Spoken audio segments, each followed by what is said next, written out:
How to use Nova on Photon. Hello guys and welcome back to the channel. In today's video I'm going to show you how you can use Nova on Photon. So let's get started. So first of all, what you need to do is add Nova to your Chrome extension.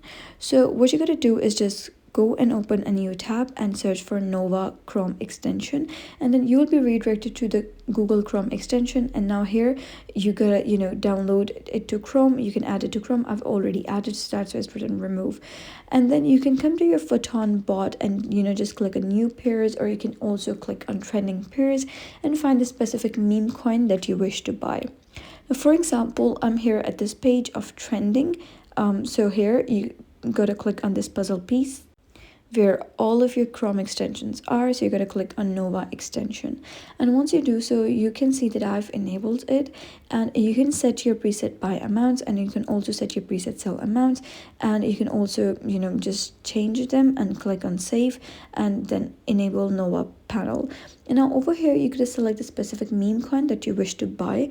So you can select any of the specific token that you like. So for example, I'm going to click on this one, and now you can see this window pop up that says whether you wish to buy the token.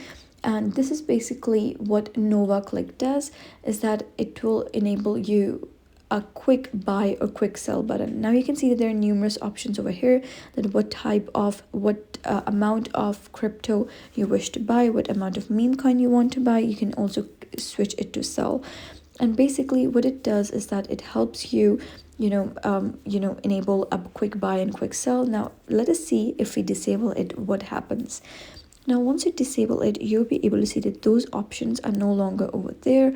So what basically quick buy of Nova does is that it helps you buy specific meme coins quickly, instead of manually going and entering everything. So that is basically how you can use Nova on Photon. So if you found this story helpful, give it a thumbs up and don't forget to subscribe for more helpful tutorials. I'll see you in the next video.